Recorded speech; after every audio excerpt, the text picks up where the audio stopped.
So in this video, we're going to look at some home defense scenarios with blunt objects and how we can blend those with our World War II combatives.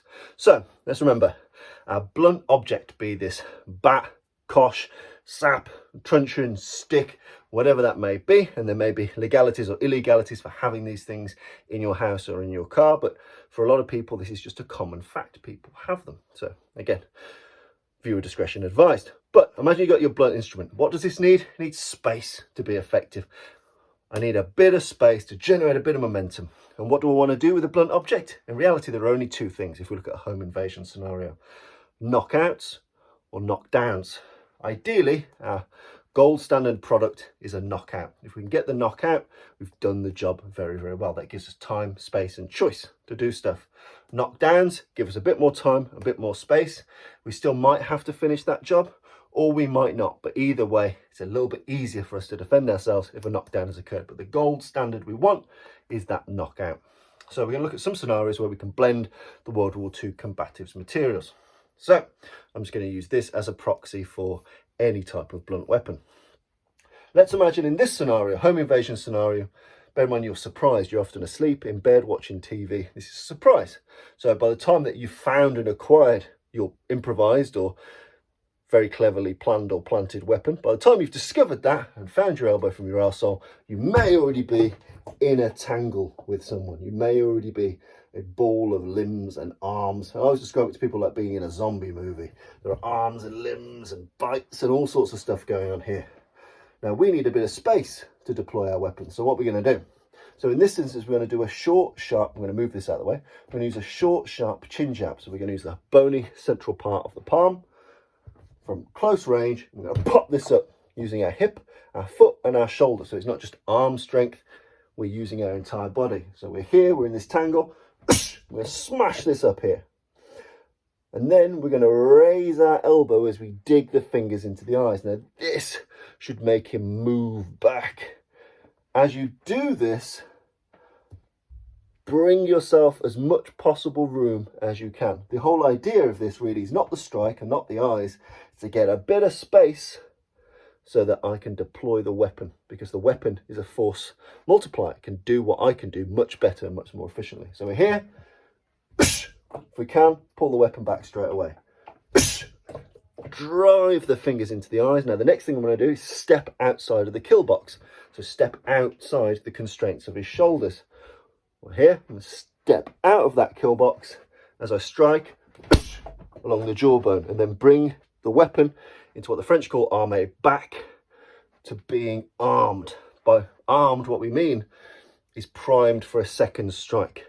We need a bit of potential energy in this weapon, and that's where having it raised somewhat gives us those options. Having it raised gives us that potential energy, which we can convert into kinetic energy. And so let's imagine that's not worked. We want the weapon raised to fire again. So some principles. We're here, we're close, we're in the tangle. It's nasty, it's mauling. Make sure your balance is key. Balance is king. Make sure you are on balance, that your hips are low before you do anything. And tuck your chin. Yeah. So your hips are low, your chin's tucked. You're going to launch in this chin jab as you withdraw the stick. You're going to step out or extend his head back depending on what reaction he has to the fingers in the eyes. He might move back. You might need to drive yourself a little bit further back. As you've got this primed, you step, smash and rearm, ready to smash again. Make sense? So we're here, tangled, clash, chin down, hips down, and then we're back off, ready to go. Okay, that's scenario one. We've ended up getting the weapon too late and we're already in the tussle. Option two, we've got the weapon armed and we're finding that the opponent's coming, rushing into range. He's rushing at us. So what are we going to do? So in this instance, he's rushing at us. We're going to fire out, imagine your hand's holding a melon. We're going to fire out these fingers to the eyes in a chin jab, in a tiger claw strike. So we're going to launch these fingers at the eyes, have some tension, not too stiff, not too loose. Imagine you're holding a melon but not crushing it. You know, you've got some good strength in those fingers there. So if he's rushing at us, we're going to boom.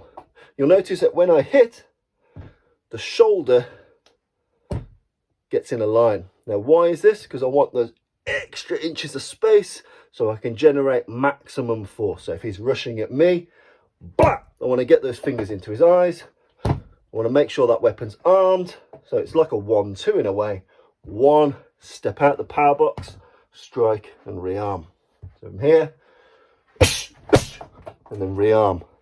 So tiger claw, finger jab to the eyes.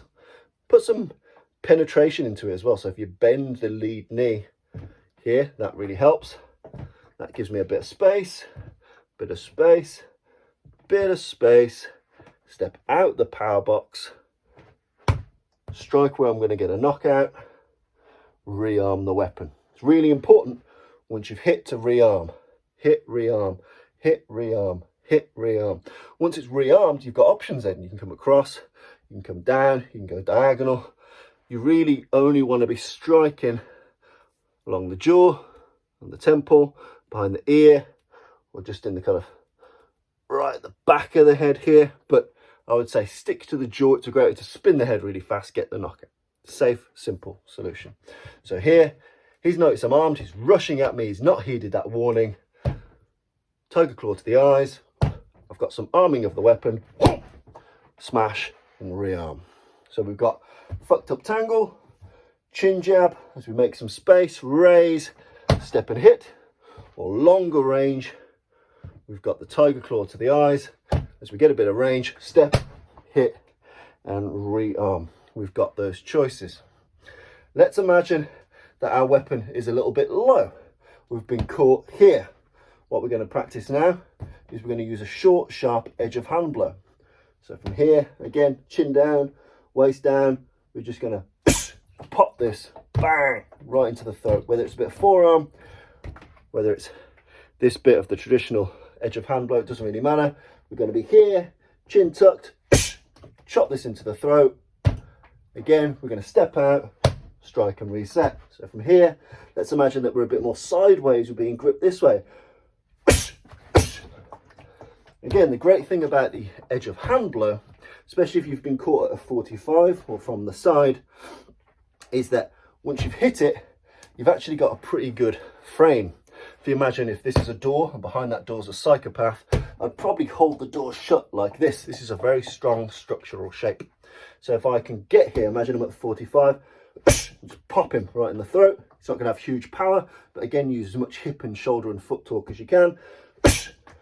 Use that then, this frame, to give you a bit of space. And again, the weapon is armed from the side. The point of this strike is to give me a frame, give me a bit of space to arm this weapon, step out of the kill box, strike and rearm. So you've got 3 simple World War II style combatives approaches to blend with your blunt force weapon. You've got your up close chin jab, drive, fire and rearm.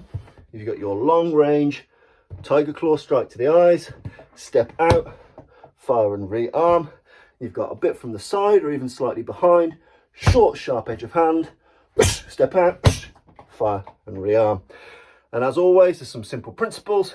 If the person has a blade and you have a blunted instrument, you're better off having the weapon out front, your blunt instrument out front, so you can strike at hands, at wrists, at faces. You're better to defend a blade with your weapon hand and your lead leg out front, with it armed or chambered to some degree. If they don't have weapons, their main priority is to get you down, get your weapon. So you'll want to change that so your empty hand is forward and your weapon hand is behind, such as some of these instances where they're rushing at us, home invasion, blat, blat, bang. You know, we want this here to make enough space for us to fire that weapon. But I say as a principle, make sure you can give yourself a bit of space, fill that space with lovely violence, but make sure you're stepping off the X by moving out the way and being rearmed, ready to strike with as much power and force as possible. As soon as you struck, rearm. And remember your driving principles: knockouts or knockdowns. That's what you can laser your focus on. Everything else is ancillary unless you're working against a knife. But that's another video for another day. Hope you found that useful. I've been Tommy Moore. Enjoy.